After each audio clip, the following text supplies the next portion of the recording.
Vendredi 7 mai les amis, salut à tous, j'espère que vous êtes en forme ou que vous soyez bienvenus comme d'habitude à la maison dans mon petit bureau pour ce point média, c'est l'épisode 102 sur YouTube. On est en soirée aujourd'hui, on a dû travailler ce matin parce qu'on prépare le week-end avec les deux Ruiz Club en direct sur Twitch, sur la chaîne Le Stream, le samedi émission magazine avec toute l'actualité internationale, dimanche soirée viewing pour commenter en mode double écran une rencontre. On vous a laissé le choix entre le match du Paris Saint-Germain face à Rennes ou le match du Real Madrid face à Séville. Pour l'instant, le ballottage est favorable à la Liga espagnole. Les votes sont encore ouverts sur Twitter, les amis. En attendant, voici les deux visages à la une avec un petit clin d'œil logique pour le Paris Saint-Germain. Les deux entraîneurs qui avaient été, dont le PSG s'est séparé avec Unai Emery aujourd'hui qui est en finale de la Ligue Europa avec Villarreal face à Manchester United. La première finale européenne pour Villarreal et Thomas Tuchel.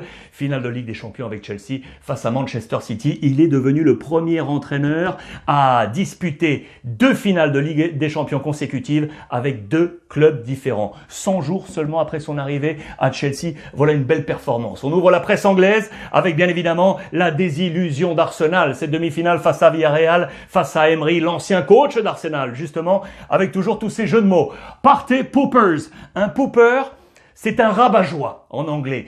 Et Thomas Partey qui est ici. Pourquoi? Thomas Partey, l'un des plus gros transferts de l'histoire d'Arsenal. Arrivé de l'Atlético Madrid, la presse est ultra dure avec lui. Il aurait laissé son talent à Madrid. Il était très attendu pour cette saison avec Arsenal. Pour l'instant, cela ne marche pas du tout. Il pourrait quitter le club à l'été prochain. Et voilà, on le cible comme étant un rabat-joie. Il cristallise la désillusion de Arsenal avec tous ses joueurs, avec notamment Nicolas Pepe et d'autres jeux de mots. Regardez ici, le EU pour l'Europe, bien évidemment, et vous lisez you blew it, you did it. Vous avez tout gâché, les joueurs d'Arsenal, et vous l'avez fait, les joueurs de Manchester United avec Cavani, l'ancien parisien, qualifié pour la finale pour retrouver Villarreal dans cette grande finale de Ligue Europa. L'autre visage à la une, c'est celui de Pierre-Emerick Aubameyang, le capitaine, avec, regardez ce même titre, Oba and out.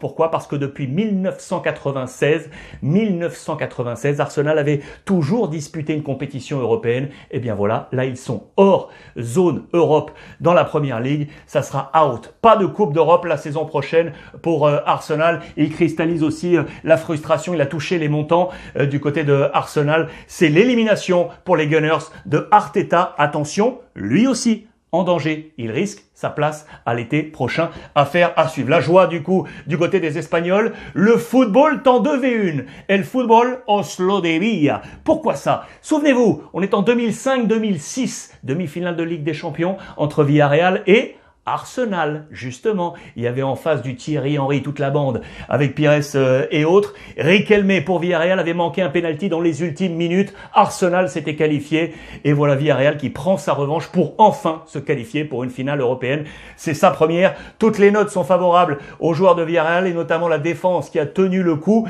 Deux joueurs à vous montrer. C'est Capu qui est ici et caché derrière là, c'est Coquelin, comme on l'appelle en Espagne. Voilà Villarreal dans cette grande finale de Coupe d'Europe, direction Nos vemos en Polonia. On se voit en Pologne, finale qui va se jouer à Gdańsk pour le sous-marin jaune face à Manchester United. Voilà une belle histoire également à suivre dans cette finale. Des super matchs ce week-end, des super matchs et notamment ce Barça-Atlético Madrid, un véritable duel entre les deux anciens des clubs respectifs. Griezmann face à Luis Suarez, décisif pour le titre de champion. En marge, je vous montre juste ça. Regardez, à Montjuïc, à la une de Sport, avec le président Laporta et le maire de Barcelone, Ada Colau. Pourquoi? Vous le savez, le Camp Nou va être en travaux d'ici à quelques mois pour créer l'Espai, le grand stade de Barcelone. Et en attendant ces travaux, eh bien Laporta propose à la mairie de Barcelone de jouer à Montjuïc,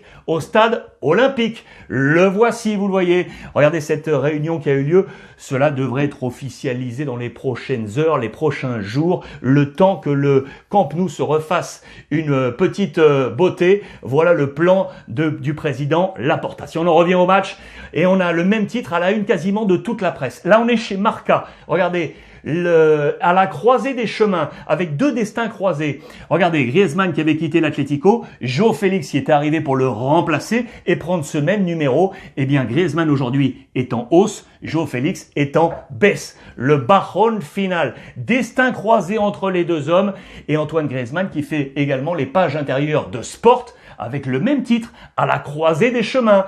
Pourquoi? Parce que là, on parle de Griezmann et Luis Suarez. Ils ont changé de club, vous le savez là aussi. Les deux hommes là sont en forme, même si Luis Suarez est un tout petit peu en dedans depuis quelques matchs et son retour. Match très attendu, duel très attendu entre les deux hommes. Plusieurs informations à vous donner également, notamment sur les choix en défense centrale du côté del Cholo Simeone. Il hésiterait aujourd'hui entre Felipe et Jiménez pour accompagner Savic et Hermoso. Choix de défense. Je voulais vous montrer ça également parce que hier ma langue a ripé. Vous m'avez rattrapé sur les réseaux sociaux et vous avez bien fait. Alors que je voulais vous parler de Fati, j'ai lâché le mot de Ilech. Ce n'est pas Ilech, c'est bien Fati qui est touché au genou. Vous le savez, il a passé une résonance du côté de Porto. Au Portugal, on attend avec impatience ces résultats et savoir quel sera le processus de reprise de Fati côté FC Barcelone. À noter que c'est Mateu Laos, le grand arbitre espagnol qui sera là dans ce match. Il a souvent arbitré ces rencontres. Il s'est toujours passé des choses incroyables. Et d'ailleurs, dans ce duel entre l'Atlético et le Barça au match aller, malheur à Gérard Piqué. C'est là qu'il s'était blessé. Ensuite, une saison un peu noire. Il a manqué 18 matchs cette saison. Il s'était blessé alors au genou dans ce match aller pour Gérard Piqué. On va suivre également attentivement Geoffrey Kondogbia. Ça nous fait plaisir. Il était arrivé, vous le savez, en début de saison. Il a mis du temps à trouver ses marques dans le plan del Cholo Simeone et en cette fin de saison, il est ultra précieux. Il devrait être titulaire. Ça, c'est à suivre. Il devrait être titulaire pour ce match. Il a été très bon face à Elche. En tout, 6 titularisations seulement cette saison. On espère le voir titulaire demain face au Barça. Voici les plans détaillés. C'est probable dans les colonnes de Sport. Je vous montre juste le plan probable du Barça. Ter Stegen, Piqué, Araujo, Langlais, Dest, Alba, Busquets, De Jong, Pedri, Griezmann, Messi. Affaire à suivre. Suivez les comptes d'Aurore Thibault. Elle vous donne toutes les informations sur l'actualité de la Liga tous les jours. Intéressant pour avoir tout ce qu'il faut pour les matchs. Si on en vient à l'affiche de notre dimanche, vraisemblablement, c'est le match que nous allons commenter ensemble. Donc la viewing party, Ruiz Club, 20h30, dimanche soir, sur Twitch, sur la chaîne, le stream avec les copains de First Team. Du côté du Real Madrid, on travaille au nouveau Real Madrid. Après l'élimination en Ligue des Champions face à Chelsea, ce chaos, il y a plusieurs fronts chauds. Nos confrères de Marca les exposent. Et pour en revenir à ce match, regardez, les deux patates chaudes. Patatas calientes, Hazard, Ramos. Zizou les a titularisés dans le match face à Chelsea, des choix qui ont été largement contestés parce qu'ils n'ont pas été à niveau trop juste peut-être comme Ferland Mendy et notamment l'ami Sergio Ramos qui dispute peut-être ses derniers matchs avec le Real Madrid. Vont-ils être alignés pour ce match face à Séville? C'est l'une des grandes interrogations de nos confrères de Marca. Ce qui est sûr, c'est que le Real va regarder attentivement le match entre Barcelone et l'Atlético et va allumer un cierge, una vela, pour avoir un résultat favorable, très certainement un match nul. Et dans la foulée, il faut enchaîner 4 victoires consécutives pour espérer avoir ce titre. Una vela et un poker, un cierge et un poker, 4 victoires sur 4 pour aller chercher ce titre du côté du Real Madrid. La saison prochaine se prépare, comme je vous l'ai dit, avec notamment David Alaba. Voilà pourquoi je vous parlais du départ de Ramos et attention peut-être de Varane également. Alaba a officiellement, ça y est, fait ses adieux aux supporters du Bayern Munich. Il devrait arriver dans les prochains jours. C'est un secret maintenant de Polichinelle du côté du Real Madrid. Où cette image, vous le savez, je vous en ai parlé hier, n'a pas du tout plu. Au terme de l'élimination face à Chelsea, regardez le large sourire d'Eden Hazard. Allez jeter un coup d'œil sur la revue de presse d'hier avec ses anciens coéquipiers. Ça, les supporters du Real Madrid ne peuvent l'admettre. Et du coup, qu'a fait Eden Hazard dans ces dernières heures? Il a présenté ses excuses en anglais, en espagnol. Ça, c'était sur son compte Instagram. Hazard pide perdón. Il demande pardon. Il va devoir remonter dans l'estime des supporters du Real Madrid. Attention parce que pour le Real en face, il y aura l'ancien entraîneur du Real qui n'avait pas du tout marché quelques mois seulement avant d'être débarqué, Julen Lopetegui, qui a un caillou dans la chaussure. C'est son dernier défi, su ultimo reto, après avoir vu son équipe être écartée de la course au titre avec une défaite lors du dernier match à domicile face à Bilbao. Et à noter que, regardez, je vous montre ça. Ça fait depuis 2008. Depuis 2008 que Séville ne s'est pas imposé à Madrid. 2008, c'est dire. C'est un caillou dans la chaussure pour le club et pour Julen Lopetegui. Il va tout mettre en œuvre pour tenter de battre le Real Madrid. Je vous donne les cotes, tiens. Je vous donne les cotes déjà en ce vendredi avant le match de dimanche. Attention, ça va bouger. Attention, mais pour l'instant, la victoire du Real Madrid, elle est à 1,95. Le match nul est à 3,55. Et attention, Séville, pour l'instant, est à 3,70. C'est chaud. N'oubliez pas, les amis, si vous avez envie de mettre une petite pièce, si vous n'avez encore jamais parié, c'est votre premier pari, vous foncez sur NetBet avec ce code-là. Le Ruiz Club, avec ce code, 160 € offert 150 plus 10. Et je vous passe un petit message. À vous, là, les copains du continent africain. Vous m'avez envoyé des messages sur les réseaux sociaux pour me dire, Alex, le code ne marche pas. C'est vrai. En Afrique, ce code ne marche pas. Ne marchez pas. Car ça y est, avec NetBet, on vous a ouvert un code spécial pour vous sur le continent africain pour ces 12 pays. Regardez cette liste, les 12 pays qui sont ici cochés, vous les voyez, avec Madagascar. Il y a maintenant un code spécial à suivre. Je vais vous le glisser sur les réseaux sociaux. Et toujours avec le Ruiz Club, comme code promo, avec ce code Ruiz Club, si vous entrez, eh bien regardez, 50% de bonus sur votre premier dépôt. Voilà pour tous les copains d'Afrique. Ça, c'était pour vous en réponse à tous vos messages. Je vais vous glisser ce code dans les prochaines heures. Que va faire Zizou? Tout va dépendre de cette ultime bataille dans cette Liga. Zidane est en train de réfléchir. Zidane se lo piensa. Vous vous souvenez de cette image où il avait quitté le président Florentino Pérez? Et pourquoi il réfléchit? Peut-être, parce qu'en Italie, on l'attend. La presse italienne aujourd'hui avec Tuttosport, la presse de la Juve. Regardez, Zizou Juve, pour peut-être retrouver ce club dont il a porté les couleurs en tant que joueur et peut-être retrouver Cristiano Ronaldo. Ça, c'est une affaire à suivre également. En Italie, on parle toujours de l'Inter maintenant, champion et ce 19e titre. On a parlé de Lukaku, on a parlé de Conte, on a parlé de Zhang, on parle de Eriksen aujourd'hui. Ce n'est qu'un début. Eriksen, ce grand transfert arrivé en provenance de Tottenham qui en début de saison n'avait pas du tout marché. On se disait qu'il allait même être débarqué à l'hiver. C'était absolument incroyable. Et puis petit à petit, il a travaillé pour finalement Capito Conte. Il a compris les plans de Conte. Il s'est inscrit pleinement dans ce schéma. La joie est là. Il est content. Felicita. Il va rester comme homme de base pour ouvrir un nouveau cycle.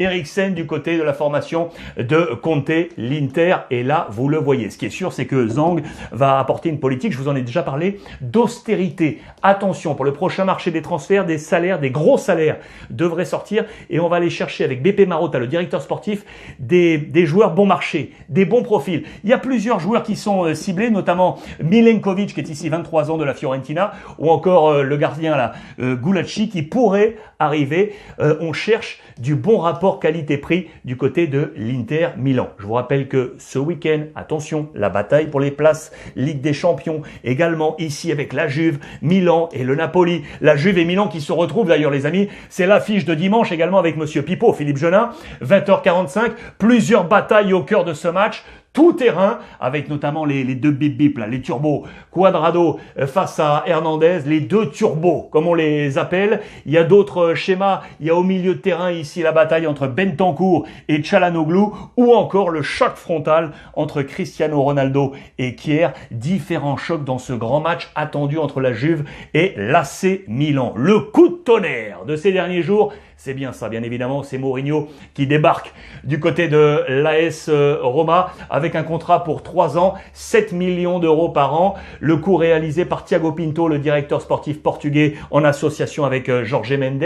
Bien évidemment, on est en train de travailler sur sa stratégie de Mourinho. 3 hommes ciblés, je vous ai parlé de target déjà hier avec une liste assez longue. On resserre cette liste. Priorité visiblement pour David De Gea, le gardien espagnol de Manchester United, Isco, le milieu de terrain du Real Madrid, ou encore Renato Sanchez, le milieu de terrain portugais de Lille. Attention, ces 3 hommes ciblés par José Mourinho. Là aussi, c'est à suivre dans le prochain mercato. L'AS Roma toujours avec le Parisien, lui le Romain, le Romanista, Florenzi, qui a un coup d'œil sur l'arrivée de José Mourinho, qui dit que c'est super. Ça va être une autre AS Roma. La question lui est posée. Est-ce que tu reviendrais pas à Rome? Tiens. Lui dit pour l'instant, je suis concentré sur la fin de saison du Paris Saint-Germain. Bien évidemment, on a le titre en jeu pour le PSG, capital après l'échec en Ligue des Champions. Dans la lutte à l'Europe, le Napoli, on nous parle de ce nouveau Napoli parce qu'on va travailler sur le secteur défensif pour l'année prochaine. C'est le secteur qui devrait le plus bouger. On parle notamment des trois quasi-trentenaires, là, les 3-29 ans, et notamment de Koulibaly qui serait sur les tablettes de nombreux clubs européens. On nous parle de Barcelone ou encore de Liverpool ou Manchester. C'est le plus gros salaire de Naples à l'heure actuelle. 6 millions d'euros. Il est devant Insigne, 4,5 et 6 millions pour Koulibaly. Ce secteur va bouger du côté de Naples. On sera là aussi très très attentif. Je voulais terminer avec la presse française et avec cette information qui m'a fait plaisir parce que ça rejoint André-Pierre Gignac qui, vous le savez, est une véritable star au Mexique du côté des Tigres de Monterrey au nord du Mexique. Eh bien, regardez qui pourrait le rejoindre. Son ancien coéquipier Flo Thauvin qui est sur le départ de l'Olympique de Marseille. Eh bien, les Tigres auraient fait une offre, un juteux contrat à Flo Thauvin. Que va-t-il se passer? Va-t-il rejoindre André-Pierre Gignac du côté des Tigres de Monterrey suite au prochain épisode? Enfin, je voulais terminer cette revue de presse avec un visage, bien évidemment. C'est celui de Christophe Revaux, ce gardien magnifique, ancien gardien du Havre, passé également par le Paris Saint-Germain, Rennes ou encore Toulouse. Il s'est éteint la nuit dernière à l'âge de 49 ans. On a une pensée sincère et profonde pour toute sa famille et les siens. Christophe Revaux qui nous a donc quittés. Bon voyage à toi mon cher Christophe. Les amis, sur ce, n'oubliez pas, comme tous les jours, c'est mon leitmotiv, il prend encore un peu plus de force et une résonance particulière aujourd'hui. Profitez des vôtres les amis, profitez des vôtres.